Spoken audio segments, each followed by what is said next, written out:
శ్రీమాత్రే నమః. అందరికీ నమస్కారం. ఆదిపరాశక్తి యొక్క మరొక రూపం శ్యామలాదేవి. ఆ శ్యామలాదేవి యొక్క నవరాత్రులు ఈ రోజు నుంచే ప్రారంభమయ్యాయి. మాఘశుద్ధ పాడ్యమి నుండి మాఘశుద్ధ నవమి వరకు జరిగే నవరాత్రులను శ్యామలా నవరాత్రులు లేదా గుప్త నవరాత్రులు అంటారు.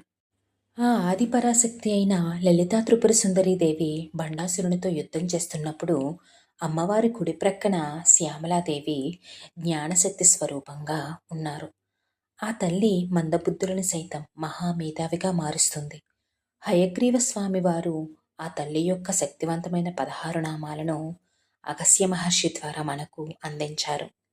ఆ నామాలు మన ఛానల్లో ఇంతకుముందు ఉండే వీడియోలు అందించబడ్డాయి, గమనించగలరు.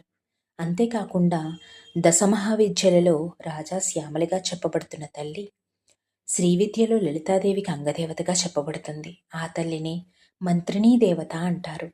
లలితా సహస్రనామాలలో మంత్రిణి అనే నామం మనకు చాలాసార్లు కనబడుతుంది. ఉదాహరణకి గేయచక్ర రథహరూఢ మంత్రిణీ పరిసేవితాయే నమః, మంత్రిణ్యంబ విరచిత విశుక్రవద దోషితాయే నమః. ఆ శ్యామలాదేవి యొక్క శ్లోకం. ఆ తల్లి రాజా మాతంగిగా కూడా పిలువబడతారు. ఆ తల్లి మాతంగ మహర్షిని అనుగ్రహించిన చిన్న కథ తెలుసుకుందాం మనం. ముందుగా శ్లోకం. మహేంద్ర నీలద్యుతి కోమలాంగిం మాతంగ కన్యాం మనసా స్మరామి. ఇంద్రనీలమణి వలె మెరిసిపోతున్న కోమలమైన శరీరం కలిగిన మాతంగ కన్యకు మనసారా నమస్కరిస్తున్నానని దీనర్థం.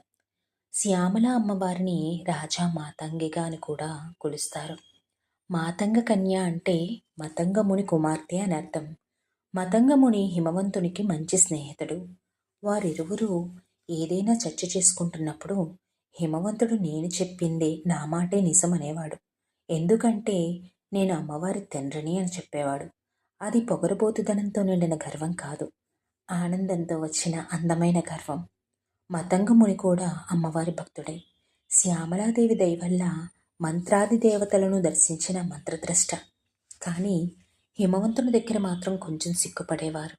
నేను కేవలం అమ్మవారి భక్తుడని అనుకుంటాను, కానీ హిమవంతుడు అమ్మవారి అనుగ్రహాన్ని పొందాడు, ఆ తల్లే పుత్రికగా కలిగింది కదా అని చిన్నగా అసూయపడ్డాడు. ఆయనకు కూడా అమ్మవారి తండ్రిని అయితే బాగుండును అని అనిపించింది. దానితో అమ్మవారి ఉపాసన చేయటం మొదలుపెట్టాడు. ఆ ఉపాసనకు జగన్మాత అనుగ్రహించి రాజా మాతంగి రూపంగా అవతరించి మాతంగి మహర్షికి కుమార్తెగా ఉద్భవించింది. మరెన్నో విషయాలను